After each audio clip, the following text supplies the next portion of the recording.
I guess every story like this starts the same way. Some small thing that doesn't sit right.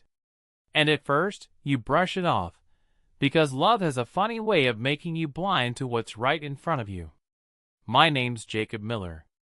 I'm 43 years old, born and raised in a small town in Ohio, and up until last summer, I thought I had the kind of life most people dream of. My wife, Lauren, and I had been married for 12 years. We met in college, both of us young and wide-eyed, thinking we had it all figured out. She was the kind of person who could light up a room just by walking in. And me? I was the quiet one, the kind who liked to observe, to listen. Together, we balanced each other out. Or so I thought. We had a modest house on the edge of town. Nothing fancy, but it had a big backyard with these old oak trees that I loved. And a garden. Lauren always said she dreamed of having a garden full of roses, hydrangeas, and those little wildflowers that seem like they don't belong but somehow make everything look better. That's how we ended up hiring Tomas. He was the gardener. A quiet guy, probably in his early 30s. Dark hair, tan skin from working in the sun, and always polite. I liked him right away. He was the kind of person who'd wave when he saw you, but never tried to make small talk if you weren't in the mood. At first, I barely noticed how often Lauren spent time outside when Tomas was around. She said she wanted to learn about the plants, help out, maybe pick up a new hobby. And I believed her. Why wouldn't I? She'd always been curious about everything. The way she'd stare at a flower, asking Tomas about the soil, or how much water it needed, it just seemed like her. But then came the first seed of doubt. It was a Tuesday. Funny how I remember that. A regular, unremarkable Tuesday. I came home from work early. My boss had let us out after a power outage at the office, and as I pulled into the driveway, I saw them. Lauren and Tomas, standing close. Not touching, but close enough that it made me pause. She was laughing at something he'd said, head tilted back, the way she used to laugh at my jokes. I told myself I was being paranoid. That I'd walked in on an innocent moment between two people who just happened to be in the same place at the same time. Still, that image stuck with me. That night, I lay in bed, staring at the ceiling while Lauren slept beside me. I thought about that laugh. The way she looked at him. The closeness. And I hated myself for doubting her. For doubting us. But once the thought took root, it wouldn't let go. Over the next few weeks, I started noticing more. Like how she'd hum to herself after coming in from the garden. A soft, content kind of hum. Or how she suddenly seemed to care a lot more about what she wore, even on days when she wasn't going anywhere. She said it was just because she wanted to feel good about herself. And I wanted to believe that. God, I wanted to. Then came the second twist, the one that really shook me. One Saturday morning, I decided to surprise Lauren by making breakfast. Pancakes, her favorite. She'd gone out early. Said she was meeting a friend for coffee. I was in the kitchen, flipping pancakes, when I heard her phone buzzing on the counter. She'd left it behind. I didn't mean to look. I swear I didn't. But when the screen lit up, I saw a message from a number I didn't recognize. Just a simple text. Same time tomorrow? I can't stop thinking about you. I froze. My hands started shaking so bad I dropped the spatula. The pancakes burned. I stood there, staring at that screen, feeling like the floor had dropped out from under me. Could it be him? Could it be Tomas? Or someone else entirely? I picked up the phone, heart pounding so loud I could hear it in my ears. I didn't open the message thread. Couldn't bring myself to invade her privacy like that. Instead, I set the phone back down, wiped my hands on a dish towel, and sat at the table, staring at the cold pancakes. When she came home, all smiles, thanking me for breakfast, I felt like I was seeing her for the first time. Or maybe like I wasn't seeing her at all. Like she was a stranger in my house. But here's the thing, I didn't confront her. Not yet. Because some part of me, the part that still loved her more than anything, needed to believe there was an explanation. That I was wrong. That I was being foolish. And so I waited. I watched. And I tried to act like everything was normal. But nothing felt normal anymore. The days that followed felt heavier, like I was carrying around some invisible weight. I went through the motions, work, home, dinner, but my mind was always somewhere else. Watching, wondering, questioning everything. Lauren didn't seem to notice. Or maybe she did, and she was just better at hiding it than I was. She was still kind, still warm. She'd kiss me on the cheek when she left the house, ask me about my day over dinner.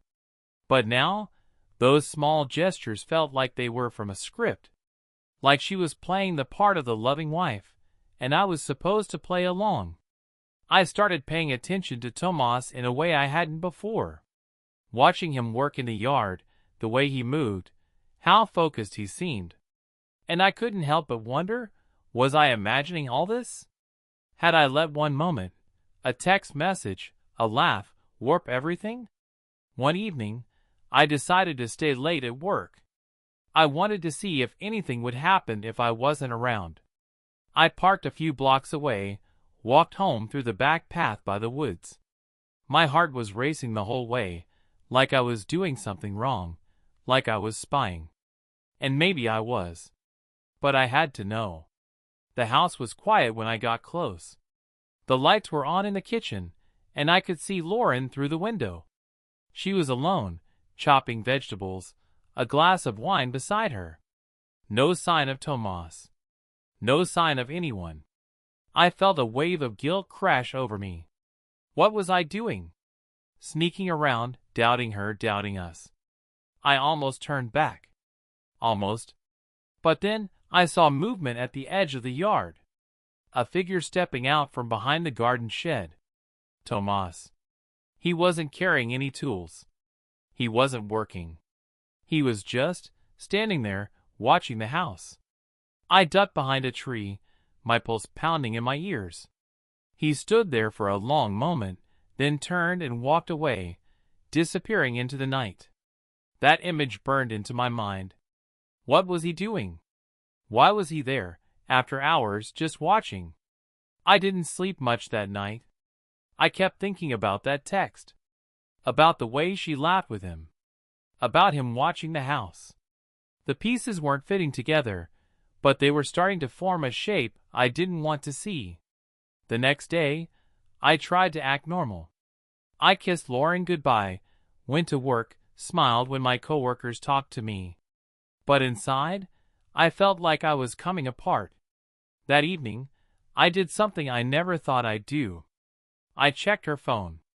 I waited until she was in the shower, heart hammering in my chest like a drum. Hands shaking, I opened her messages. And that's when I found the second twist. The message I'd seen before, the one that kept me up at night, it wasn't from Tomas. It was from someone named Hannah. A name I didn't recognize. And the messages weren't what I'd expected at all. They weren't from a lover. They were from a friend. A woman Lauren had apparently been confiding in. Messages about how she felt lonely. How she missed the way things used to be between us. How she didn't know how to reach me anymore. Same time tomorrow?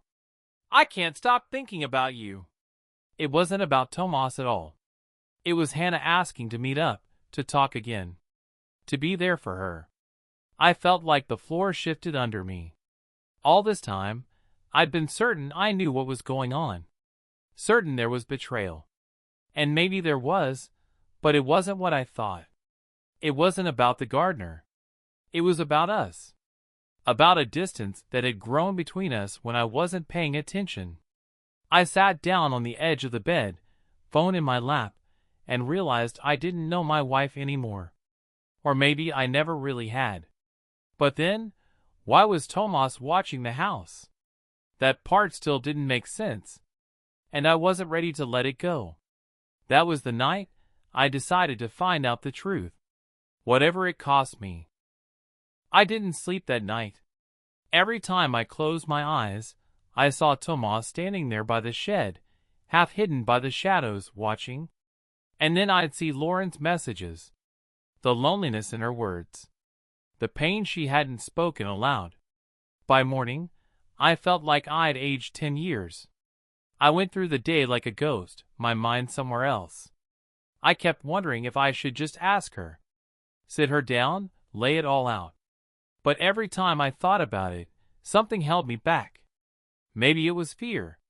Fear of what I'd hear. Or maybe it was pride. I wanted to have answers before I spoke. So that evening, I did something I never thought I would. I followed Tomas. He usually left around 6.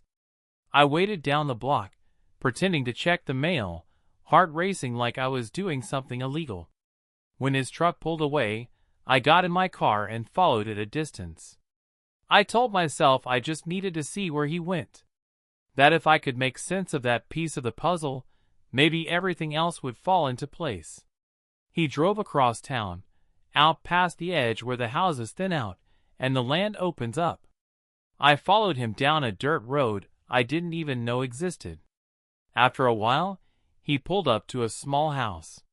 It was old, paint peeling, with a garden that looked like it had been loved once, but now was overgrown and wild.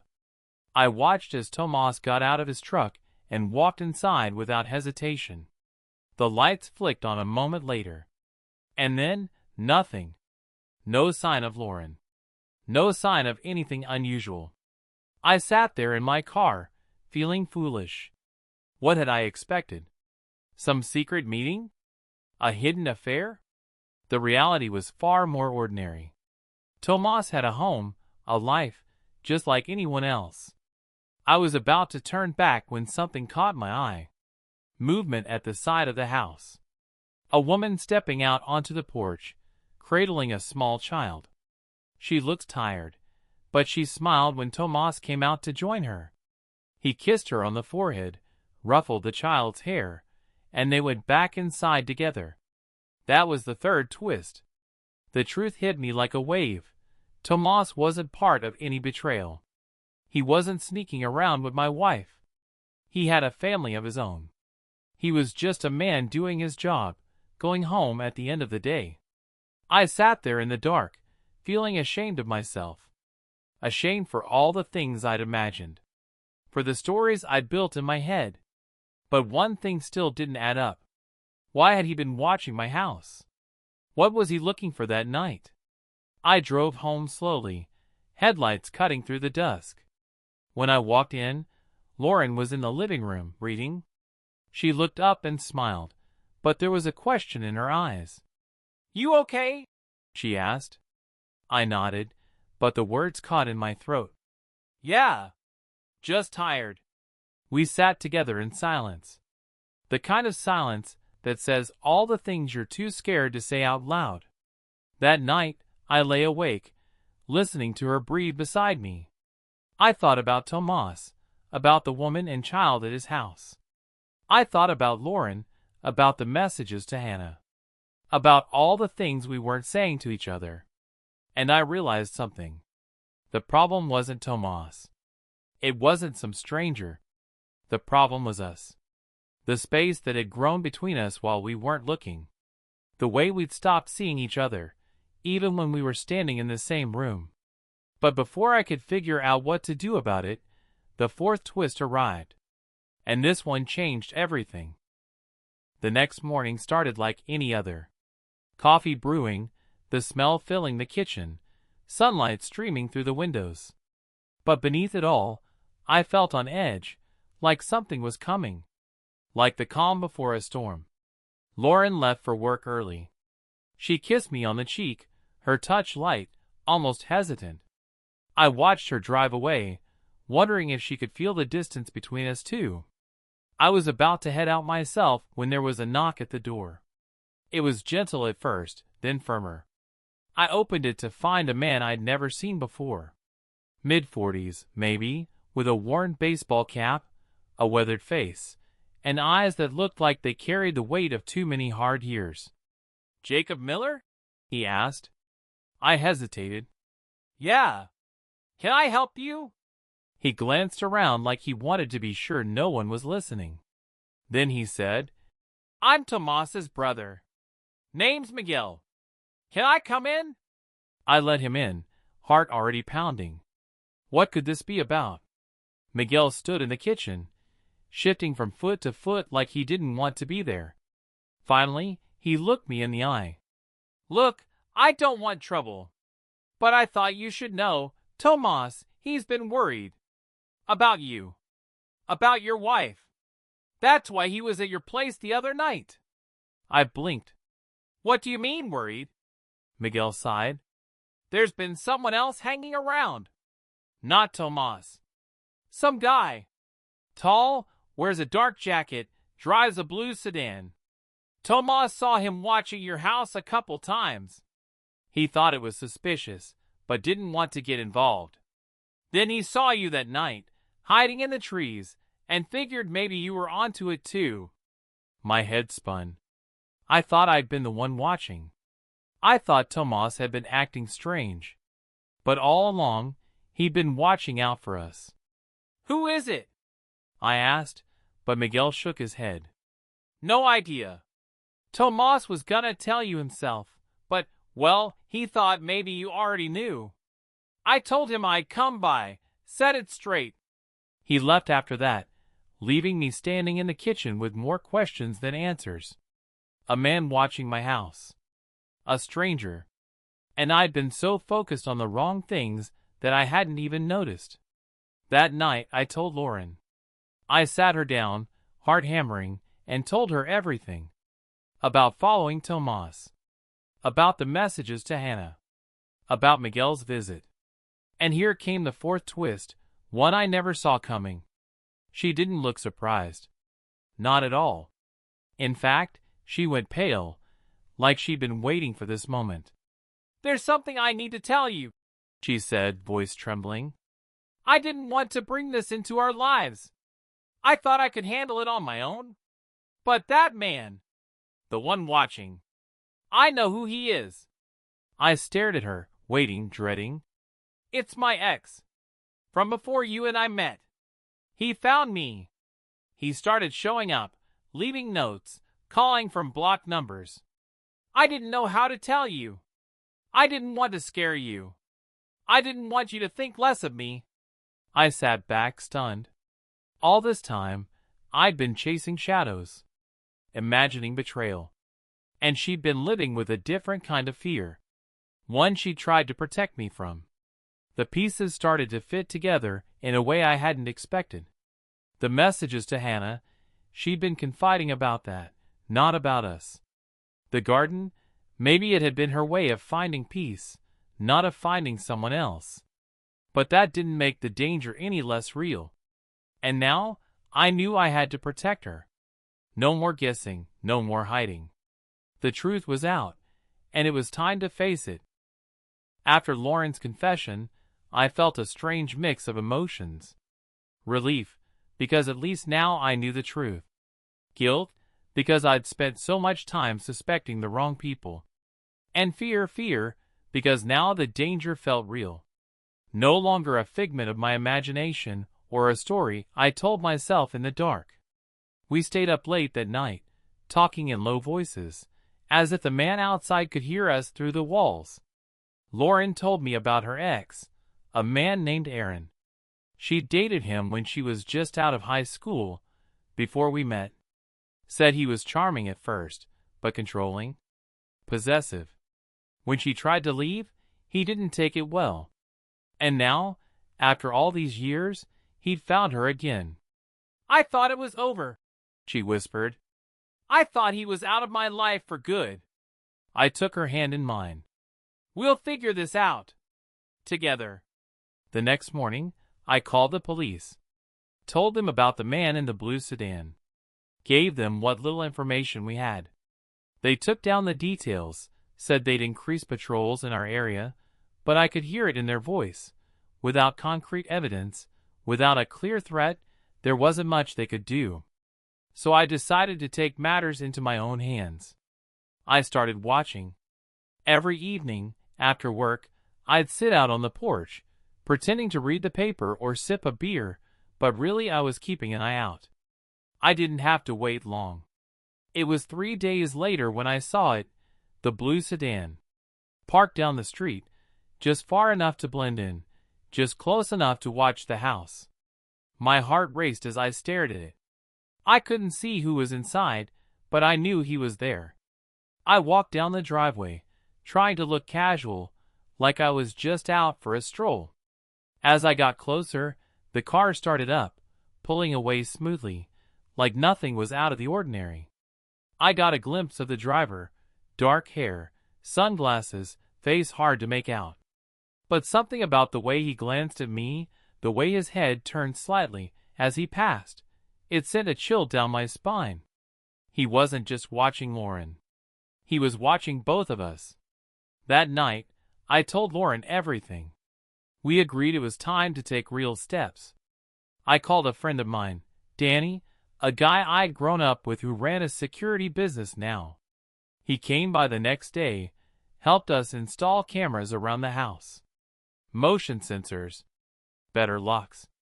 But even with all that, we couldn't shake the feeling of being watched. Of being hunted. And then came the next twist.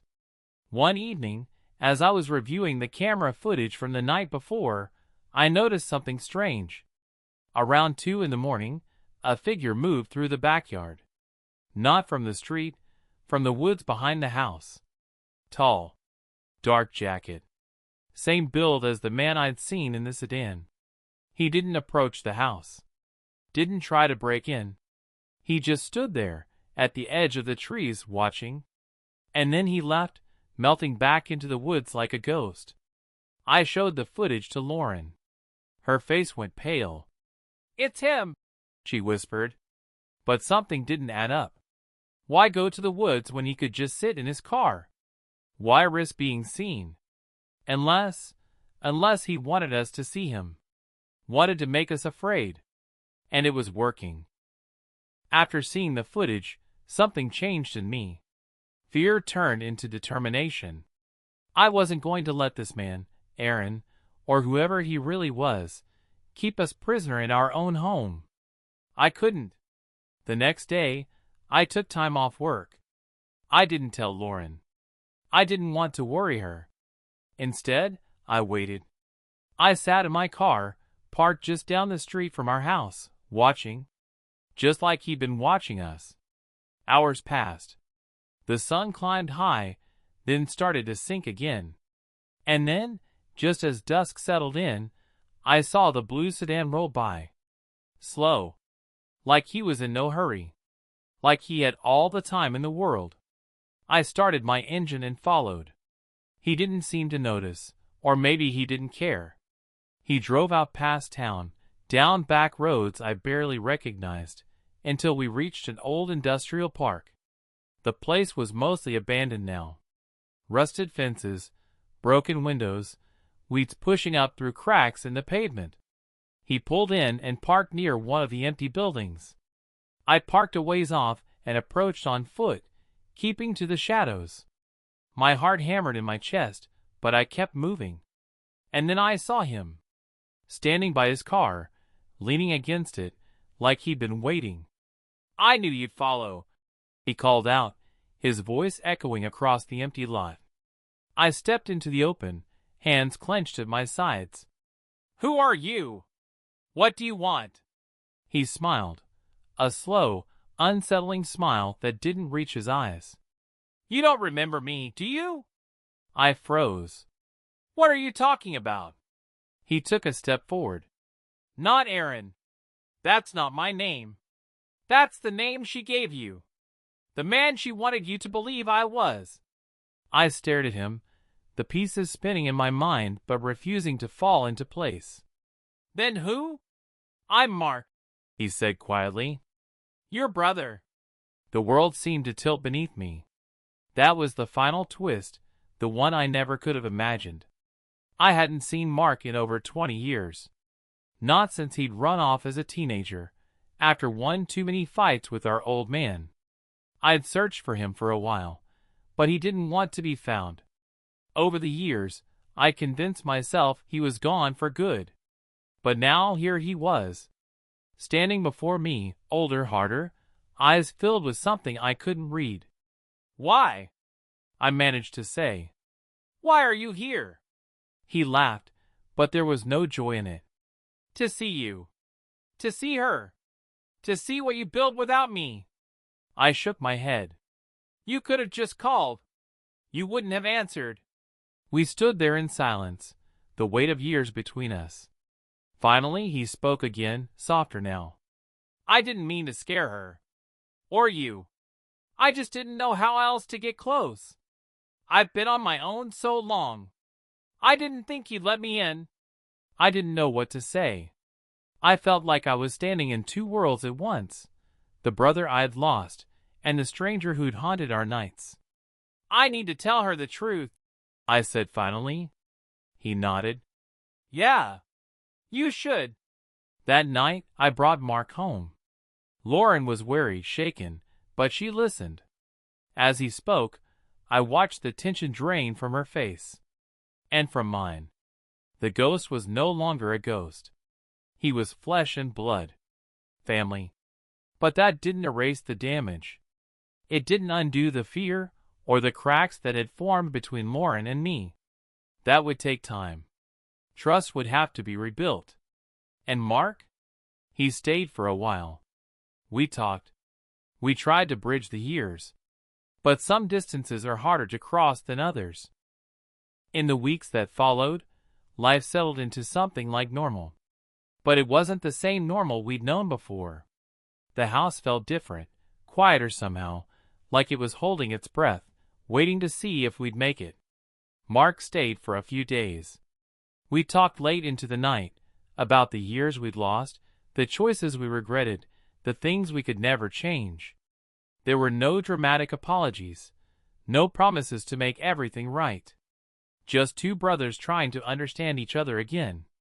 And then, one morning, he packed up his things.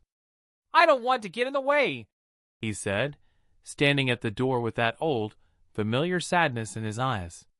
"You've got a good life here. I'm proud of you, Jake." I hugged him, and for the first time in decades, I'm in it. "Stay in touch this time," I told him. "I will."